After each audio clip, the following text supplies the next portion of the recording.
Hey, it's Paul from howtoplaybassdotcom. Got the fifth in our mini-series of early Jamerson stroke easy Motown bass lines to look at. Today we're looking at What Does It Take to Win Your Love, Junior Walker and the All-Stars. Very easy tune to play through.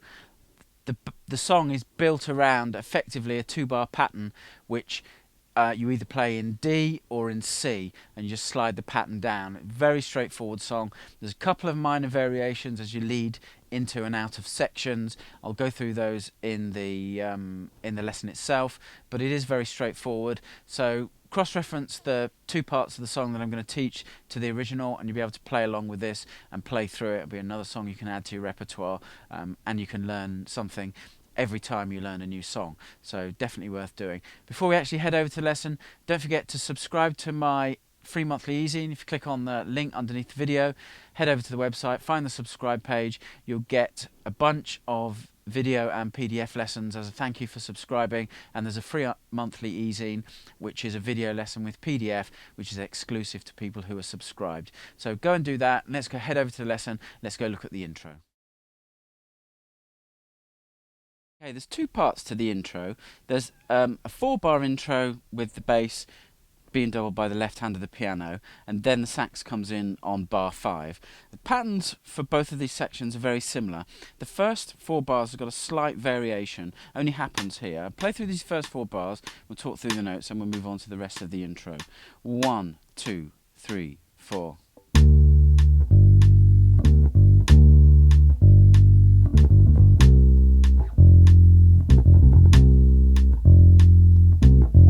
That's where the sax would come in there at bar 5.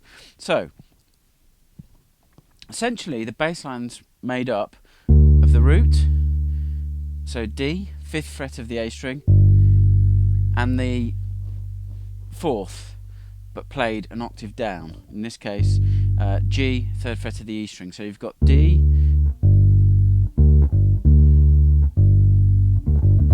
then you've got that 16th note version of it. So it's D, G, D, G, D, G, and then it plays exactly the same pattern but down 2 frets. The only difference is on this first 4 bars, the 16th note part of the pattern comes the first time through on the C. So you'd get, and the 2 notes when you're playing it in C are C, 3rd fret of the A string, and F, 1st fret of the E string. So that intro pattern,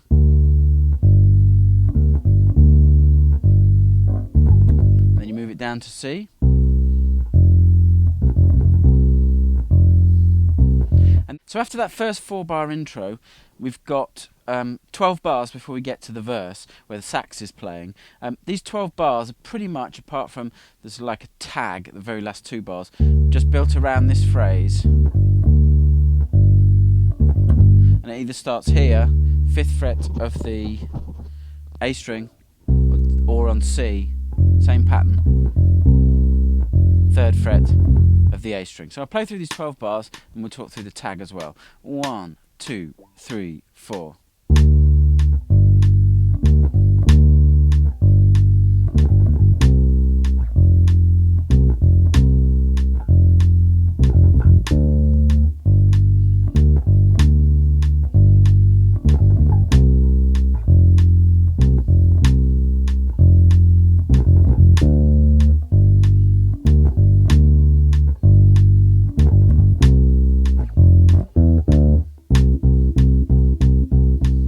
You might have noticed there, when I was coming back from the C, that first note, rather than going to here, which is a stretch for me, I've got quite small hands, this is a large scale bass, I played the open D string and then came back into the pattern like that. So do it again. So then open D string, G, and then back to the D here at the 5th fret of the A string. We've got this tag, the last 2 bars. Basically what you're doing is you're going, and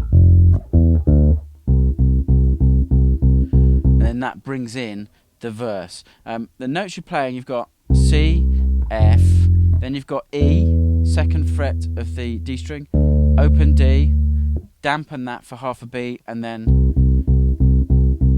those eighth notes are just C at the 3rd fret of the A string. So that will take you through the intro, and there are variations of this pattern in later parts of the song as well, so you can use what we've played here for the sections between the vocal sections and where the sax is playing in the tune. So let's go and look at the 12 bar section where the vocal is. The vocal section is another 12 bar section, very, very similar to the 12 bars once the sax has come in on the intro. I'll play through the entire section, then we'll talk through the differences. They're mostly in the last 4 bars. 3, 4.